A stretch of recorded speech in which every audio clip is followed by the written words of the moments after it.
আমাদের ফ্রান্সের সামোনিক্সে এসে আমরা এমন একটা ভুল করেছি যেগুলোর জন্য অপ্রয়োজনীয় টাকা নষ্ট হয়েছে। এমন কিছু জিনিসও শিখেছি যেগুলো জানলে আপনার পুরো ট্রিপটাই অনেক সহজ হয়ে যাবে। তাই যদি কখনো সামোনিক্স আপনার বাকেট লিস্টে থাকে তাহলে আজকের ভিডিওটা আপনার জন্য। সামোনিক্স পৃথিবীর সবচেয়ে সুন্দর মাউন্টেন টাউনগুলোর একটি, কিন্তু এখানকার সবচেয়ে বড় প্রশ্ন হলো কোন অ্যাক্টিভিটিতে কত টাকা খরচ, সত্যি অর্জিত কিনা, কোন টিকিট নিলে আপনার টাকা বাঁচবে, আর কোথায় ছোট্ট একটা ভুল আপনার পুরো এক্সপিরিয়েন্সটাই নষ্ট করে দিতে পারে। এই জায়গাটা কিন্তু শুধু বরফে ঢাকা পাহাড়ের জন্য বিখ্যাত নয়, এখানে রয়েছে ইউরোপের অন্যতম জনপ্রিয় আলপাইন কোস্টার, দারুণ স্কি রিসোর্ট আর এমন কিছু অভিজ্ঞতা যেগুলো কোনো গুগল রিভিউ বা ট্রাভেল গাইড আপনাকে পুরোপুরি বলতে পারবে না। তাই আজকের ভিডিওতে আমরা শুধু ঘুরবো না, আপনাদেরকে দেখাবো আমাদের রিয়েল এক্সপিরিয়েন্স, বলবো কোন টিকিটটা সবচেয়ে ভালো, কোথায় টাকা বাঁচানো যায়, কি ভুল আমরা করেছি, আর সেই সঙ্গে এমন কিছু টিপস শেয়ার করবো যেগুলো আপনার সামোনিক্স ট্রিপটাকে অনেক সহজ করে দেবে। So let's start today's adventure. Good morning everyone, আজকে আমাদের সামোনিক্স ট্রিপের তৃতীয় দিন, আর আজকের পুরো দিনটা আমরা ডেডিকেট করেছি সামোনিক্সের সবচেয়ে এক্সাইটিং দুইটা অ্যাক্টিভিটির জন্য। প্রথমটা হচ্ছে বিখ্যাত আলপাইন কোস্টার, আর দ্বিতীয়টা আমাদের জীবনের প্রথম স্কি এক্সপিরিয়েন্স। সত্যি বলতে আজকের দিনের জন্য আমরা সবচেয়ে বেশি এক্সাইটেড ছিলাম, কারণ আজকের দিনটা যে এতগুলো হাসি, এতগুলো ভুল আর এতগুলো আনফরগেটেবল মেমোরি উপহার দেবে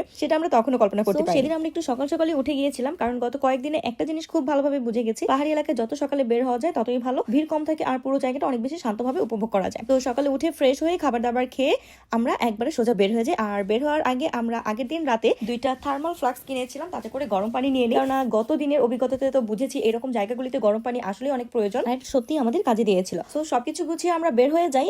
আর আমাদের এয়ারবিএনবি এর সামনে কিন্তু বাস স্টপ ছিল, চাইলেই বাসে করে খুব সহজে আমরা চলে যেতে পারতাম, কিন্তু আমরা ইচ্ছা করেই হাঁটার সিদ্ধান্ত নেই, কারণ সামোনিক্স এর মতো একটা জায়গা শুধু গন্তব্যটাই সুন্দর না, সেখানে যাওয়ার রাস্তাটাও পুরো এক্সপিরিয়েন্স এর একটা অংশ। রাস্তার দুই পাশে ছোট ছোট কাঠের শালের চারপাশে বরফে ঢাকা পাহাড়, দূরে আল্পসের অসাধারণ দৃশ্য আর একদম পরিষ্কার ঠান্ডা বাতাস। সত্যি বলতে বাসে উঠে এগুলি মিস করতে চাই। আমাদের এয়ারবিএনবি থেকে আলপাইন কোস্টারের স্টেশন মানে লা সাভয় পর্যন্ত হাঁটতে সময় লাগে প্রায় 15 থেকে 20 মিনিট, খুব বেশি না, কিন্তু এই অল্প সময়ের হাঁটাটাও আমাদের কাছে একটা আলাদা স্মৃতি হয়ে থাকে। হাঁটতে হাঁটতে আমরা পৌঁছে যাই লা সাভয়তে, আর এখান থেকে শুরু হচ্ছে আজকের দিনের প্রথম অ্যাডভেঞ্চার। আমরা প্রথমেই চলে যাই টিকিট কাউন্টারে, কারণ আজকের পুরো প্ল্যানটাই নির্ভর করছিল কোন টিকিটটা নেবো আর কোনটা আমাদের জন্য সবচেয়ে ভালো হবে তার উপরে। এখানে এসে একটা জিনিস বুঝলাম, অনেকেই ভাবেন একটা টিকিট কাটলেই কোস্টার স্কি সবকিছু করা যায়, কিন্তু আসলে ব্যাপারটা একদমই তা না।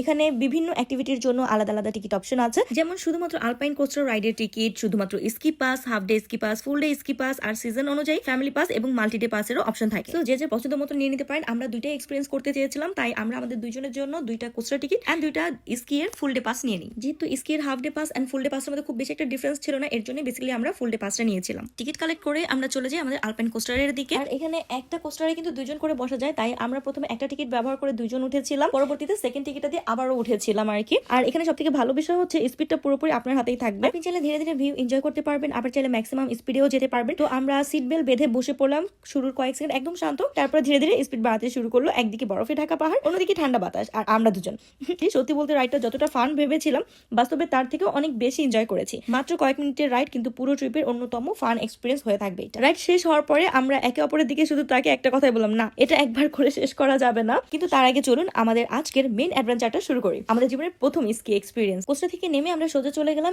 স্কি রেন্টাল শপে, কারণ স্কি করার আগে অবশ্যই আপনার স্কি রিলেটেড যে সকল ইকুইপমেন্ট দরকার সেগুলি রেন্ট করে নিতে হবে। আশেপাশে অনেক রেন্টাল শপ পেয়ে যাবেন, আপনি আপনার পছন্দ মতো যে কোনো একটা থেকে রেন্ট করলেই হয়ে যাবে। এখান থেকে ski boots, ski poles, helmet, goggles, waterproof jackets, pant and complete safety gear যায়। সো আমরা কমপ্লিট সেফটি গিয়ারটাই নিয়েছিলাম, শুধুমাত্র গগলটা আমরা নেইনি। তার কারণ হচ্ছে আমরা কোনো প্রকার রিস্ক নিতে চাচ্ছিলাম না, যেহেতু পরের সপ্তাহে আমার বাংলাদেশের ফ্লাইট ছিল। সো আমি চাচ্ছিলাম না যে এখন এই স্কি করতে গিয়ে কোনোভাবে আহত হই আর আমার বাংলাদেশে যাওয়াটা ক্যান্সেল হয়ে যায়। সো রেন্টাল শপের স্টাফরাই আপনাদেরকে হেল্প করবে রেডি হওয়ার জন্য। আপনি যদি বিগিনার হয়ে থাকেন সেই ক্ষেত্রে কিন্তু ওইখানে আপনি ইনস্ট্রাক্টরও হায়ার করতে পারবেন, পাশে আপনি ওদের অফিস পাবেন যারা আপনাদেরকে স্টেপ বাই স্টেপ শেখাবে। বাট আমরা আসলে যেহেতু প্রফেশনাল ভাবে শিখতে চাইনি, আমরা চাচ্ছিলাম যে আমরা আমাদের মতো করে শিখি, এনজয় করি। সো আমরা আর ওটার মধ্যে যাইনি। এরপর আমরা বেশ লং টাইম স্কি করি, বাট আমি একদমই কি বলে এটাকে নাজেহাল ছিলাম, কারণ আমি মোটেও পারছিলাম না, একটু যাচ্ছিলাম আর ধাপাস করে পড়ে যাচ্ছিলাম। কিন্তু সো জাস্ট কয়েক মিনিটের মধ্যেও খুবই প্রো লেভেলের মতো করছিল আর কি। ওকে দেখে আমি খুবই শক ছিলাম যে এই মানুষটা কি ফার্স্ট টাইম করছে আদৌ, কেননা ও খুব সুন্দর মতো করছিল আর কি। ও বেসিক্যালি যারা ইনস্ট্রাক্টর ছিল আশেপাশে বা যারা খুব ভালো পারছিল তাদেরকে ফলো করছিল এন্ড দেন ও ওই টেকনিকগুলি অ্যাপ্লাই করার ট্রাই করছিল ওর মতো করে। এরপরে মিডলে আমরা আমাদের ফ্যামিলিকে কল করে দেখাচ্ছিলাম। আর ওই দিন খুব বেশি স্নোফল হয়েছিল, মানে আমার দেখা সব থেকে বেশি হেভি স্নোফল ছিল সেই দিন। But this is really true যে স্কিটা দেখতে যতটা সহজ মনে হয় বাস্তবে কিন্তু ততটা একদমই না। এই কোস্টার আর স্কি রিলেটেড ডিটেলস ভিডিও আমি আলাদা করে শেয়ার করবো, আদারওয়াইজ এই ভিডিওটা অনেক বেশি বড় হয়ে যাবে। এটা আমি জাস্ট আমাদের এই দিনটার পুরো আইটিনারিটা আপনাদের সাথে শেয়ার করছি। এন্ড দেন স্কি শেষ করে আমরা যেখান থেকে সবকিছু রেন্ট করেছিলাম ওইখানে চলে যাই, ওদেরকে স্কির সকল ইকুইপমেন্ট আমরা রিটার্ন করি। তারপর আমাদের যেহেতু মনে আছে একটা কোস্টারের টিকিট বাকি ছিল, তো সেই টিকিটটা নিয়ে আমরা এগেন কোস্টার রাইড করতে চলে যাই। আর তখন পুরো 100% আই থিঙ্ক স্নোফল ছিল, তার মধ্যে আমরা কোস্টার রাইডটা করি। আর আর এই কোস্টার রাইডের মধ্যে মিডলে একটা পয়েন্ট আছে যেখানে হচ্ছে ক্যামেরাতে অটোমেটিক হচ্ছে ফটো ক্লিক করা হয়, যেটা আপনি পরবর্তীতে চাইলে ওদেরকে পে করে প্রিন্ট করে নিতে পারেন, বাট আমরা নেই কাজ আমাদের মনে হয়েছে না, ইটস ফাইন। এখন বলি আমরা কি ভুলটা করছিলাম। আমরা আসলে 2টা স্কি পাস নিয়েছিলাম, যেটা আপনাদেরকে অলরেডি মেনশন করেছি, কিন্তু আমি না আসলে স্কি পাসটা যেই কারণে দরকার পড়ে বা যেই জায়গাটা দিয়ে গেলে দরকার পড়ে সেই জায়গা পর্যন্ত আমি যাইনি, যেহেতু আমি খুব ভালো মতো পারছিলাম না। কিন্তু সোহটা ব্যবহার করেছে যেহেতু প্রপারলি পারছিল করতে। তো আমার টিকিটটা মোটেও ইউজ হয়নি। দেন ওইখানে যে স্টাফরা ছিল ওরা বলছে যে তোমরা কেন 2টা টিকিট নিছো, ওর জন্য টিকিট না নিলেও চলতো, ও যেহেতু এই সাইটটাকে ইউজ করছে না। তো ও তখন আমাকে বলে নাই আমাদেরকে যে টিকিটটা চাইলে আমরা রিটার্ন করতে পারবো। তো আমরা যেহেতু জানি যে অলরেডি কিনে ফেলছে, আর কি করার, কিছু তো করার নাই, নেক্সট টাইম আসলে আর কিনবো না।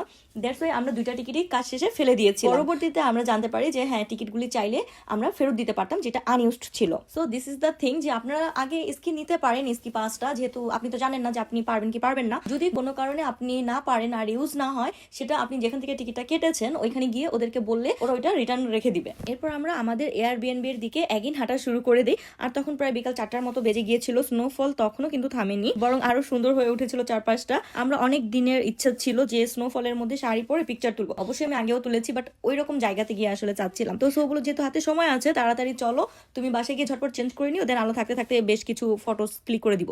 আদারওয়াইজ প্যারিসে ব্যাক করে আমার বউ সারাক্ষণ এটা নিয়ে আফসোস করতে থাকবে যে আহারে আমার শাড়ি পরা হলো না। আর এই এয়ারবিএনবিতে ফেরার পথে আমরা সারাটা রাস্তা অনেক দুষ্টামি করছি, লাইক সোহু আমাকে স্নো মারছিল, আমি ওকে মারছিলাম, এন্ড দেন সে একটু পরপর আমাকে স্নোর মধ্যে শোয়াই দিচ্ছিল রাস্তার মধ্যেই। এন্ড এটা যদিও সবাই করছে, খুব বেশি মজা লাগছিল আসলে, একদম বাচ্চাদের মতো ফিল হচ্ছিল, নিজেদের ইনার যে বাচ্চাটা ওইটা একদম রিলিফ পেয়ে গিয়েছিল ওই দিন। যে কোনো ট্রিপের এই ধরনের মুহূর্তগুলি কিন্তু ট্রিপটাকে আরো বেশি স্পেশাল করে তোলে। পরে আমাদের সামনে একটা ছোট্ট কফি ট্রাক পড়ে, তো সেখান থেকে আমরা 2টা ক্যাপাচিনো নিয়ে নিই। আর ওইটার যে লেডিটা ছিল উনি খুবই নাইস ছিল, উনিও প্যারিসেরই, কিন্তু উনি এখন ওইখানে থাকে আর কি। সো উনি অনেক ডিটেলস আস্ক করছিল যে কেমন লাগলো, কতদিন থাকছো, কবে যাবে, কি কি করেছো আর কি। দেন এই স্নোফলের মধ্যে গরম কফি খেতে খেতে আমরা আমাদের এয়ারবিএনবিতে চলে যাই। সেইখানে গিয়ে কোনো রকম 5 মিনিটের মধ্যে আমি ড্রেস চেঞ্জ করে আবার শাড়ি পরে ফেলি। আর আমাদের এয়ারবিএনবি এর ব্যাক সাইডেই হচ্ছে খুব সুন্দর একটা প্লেস ছিল, সেই ব্যাক ইয়ার্ডে অনেক বড় বড় পাইন ট্রি ছিল, চারপাশে বরফ, একদম শান্ত পরিবেশ। আমরা সেখানেই ফটোশুট শুরু করে দেই। সত্যি বলতে যেভাবে ছবিগুলো এসেছে সব কষ্ট যেন মুহূর্তেই সার্থক। কিন্তু তখনই সেখানে একটা আনএক্সপেক্টেড ইনসিডেন্ট ঘটে, যেটা হচ্ছে আমরা যখন ছবি তুলতেছিলাম তখন হঠাৎ করে একটা লোক আসে আর ওর হাতে 2টা বড় বড় কুকুর ছিল। তো উনি না ওদের বেল্টগুলি ছেড়ে দেয় আর ওরা দুইজনে আমাদের দুইজনের গায়ে লিটারালি এসে পড়ে। আর আমি কুকুর অনেক বেশি ভয় পাই, সোহো পায়, বাট আমি আই থিঙ্ক বেশি পাই। তো ও ওর থেকে বেশি আমাকে নিয়ে অরিড হয়ে গিয়েছিল। আমি বারবার শাউট করছিলাম যে দেখো আমি ভয় পাচ্ছি, নিয়ে যাও, ওদেরকে সরাও। ও বলছিল যে ওর কাছ থেকে এগুলো সরাও, বাট ওই লোকটা না কেন যেন হাসতেছিল, কিছুই করতেছিল না, মানে লিটারালি সরাচ্ছিলই না। তারপরে কিছুক্ষণ পরে সরায়, একটু এগিয়ে যায়, দেন আবার ছেড়ে দেয়, কুকুরগুলি আবারও চলে আসে। লিটারালি ওদের সামনের 2টা পা আমার ঘাড়ের উপরে ছিল, লিটারালি আমার মুখের কাছাকাছি ছিল। আই নো যে বিদেশে মানুষ সাধারণত পেটসকে পরিবারের সদস্য মতোই ট্রিট করে, উনিও হয়তো ভাবতে পারেনি যে আমি এতটা বেশি ভয় পেয়ে যাবো। তো সেকেন্ড টাইম যখন চলে আসছিল ততক্ষণ আসলে বাইরে অনেক অন্ধকার হয়ে গেছিল, কোনো মানুষ ছিল না। আমি লিটারালি অনেক বেশি ভয় পেয়ে গিয়েছিলাম, পুরো ফ্রোজেন একটা অবস্থা ছিল। দেন আমি ওকে বারবার বলছিলাম যে প্লিজ ওদেরকে সরাও, আমি অনেক বেশি ভয় পাই এইগুলিকে, সরাও। অনেকবার বলতে বলতে সোহু লিটারালি লাস্টের দিকে অনেক রেগে গিয়েছিল। দেন লোকটা ওদেরকে নিয়ে বেঁধে ফেলে। আমার লিটারালি কান্না করে দেওয়ার মতো অবস্থা ছিল। আর ওকে নিয়ে যাওয়ার পরেও আমি অনেকক্ষণ পর্যন্তই কাঁপতেছিলাম। যারা কুকুর লাভ করে বা এগুলি তো অভ্যস্ত তাদের জন্য আই থিঙ্ক নর্মাল, বাট আমার লিটারালি এটা একদমই পছন্দ না। বিড়াল ওকে আমার জন্য, বাট কুকুর আমি কেন যেন অনেক বেশি ভয় পাই। আর এগুলির কারণে খুব তেমন একটা ছবিও তোলা হয়নি, বাট তারপরে অনেক যা তুলেছি ভালোই তুলেছিলাম। দিনটা এন্ড এই ট্রিপটা অনেক বেশি ভালো ছিল। পরের দিন আমাদের হচ্ছে প্যারিসে ব্যাক করার কথা। এন্ড পরবর্তী ভিডিওতে আমি আলপেন কোস্টার এন্ড স্কি এর সমস্ত ডিটেইলস, লাইক টিকিট প্রাইস থেকে শুরু করে ওইখানকার ইতিহাস বা আরো কি কি করার আছে সমস্ত কিছু ইন ডিটেইলসে বলবো। আদারওয়াইজ এই ভিডিওটা অনেক বেশি বড় হয়ে যেত। আশা করি যদি আপনারা কখনো সামোনিক্সে আসার প্ল্যান করেন তাহলে আজকের ভিডিওটা আপনাদের অনেক সাহায্য করবে।